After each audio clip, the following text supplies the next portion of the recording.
Le réseau web.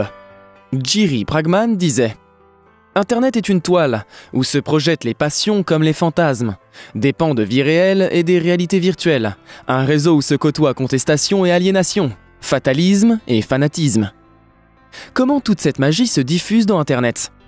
Nous avons vu comment deux serveurs communiquent entre eux grâce au protocole. Je vais vous proposer maintenant de voir tous ces échanges dans leur globalité.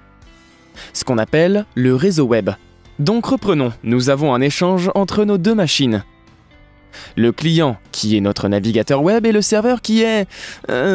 Jamy, c'est quoi un serveur? Un serveur, c'est la machine où sont stockés les sites web. Ils sont situés dans des data centers. Des centres avec des centaines, voire des milliers de serveurs. Là-bas, on y trouve de grandes colonnes, des baies. Ces baies se composent chacune de dizaines de serveurs. Ces serveurs, vous l'aurez deviné, pour que les sites web soient toujours accessibles, tournent 24 heures sur 24. Ce sont des ordinateurs qui n'ont pas besoin d'écran. Malgré ça, ils consomment une énergie assez importante, ils chauffent donc beaucoup. Ces salles sont bien évidemment refroidies par des climatiseurs ou de façon naturelle, en étant placées dans des zones froides du globe. Ça contribue au réchauffement climatique. Internet, malgré tout ce que nous offre ce réseau, est une source de pollution majeure. Supprimer vos emails non lus est maintenant un geste écologique plus qu'impactant. Mais surtout, préférez le téléchargement de données au streaming. Le streaming est l'une des sources majeures de pollution sur Terre. Car cela demande beaucoup en ressources. Pour plus d'informations sur la pollution dans le monde numérique, n'hésitez pas à visiter le site de The Shift Project, qui est l'une des associations les plus actives en termes d'écologie en France. Donc, comme je disais, tous ces serveurs stockent donc toutes ces données et les distribuent à travers le monde. Contrairement à ce que l'on peut croire, toutes ces informations ne transitent absolument pas par des satellites mais par des câbles. Des milliers de câbles qui passent sous l'océan. En fait, 99% des données d'Internet transitent par des câbles. Ces câbles sont sous haute surveillance car ils contiennent parfois des données très importantes. Par exemple, toutes nos données et transactions bancaires. Mais alors, comment toutes ces informations sont correctement distribuées à tous ces ordinateurs?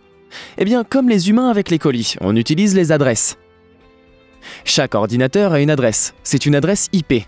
Elle permet de l'identifier. Le serveur envoie les données à une adresse IP, tout est une adresse. Wikipédia, Google, Netflix, absolument tout a une adresse IP. L'adresse est un enchaînement de numéros comme ceci. Bien sûr, vous n'écrivez pas un numéro lorsque vous allez chercher Google ou Wikipédia. Vous passez par des noms de domaine. C'est ensuite traduit à l'aide d'un DNS. C'est un outil qui fait la traduction entre ce que comprennent les machines, les numéros, et ce que comprennent les humains, les noms de domaine. Lorsque vous allez sur google.com par exemple, un DNS traduit google.com en un numéro. Reconnu par le serveur, c'est l'adresse de Google. Les données sont envoyées là-bas. Donc voilà, vous savez vraiment tout maintenant.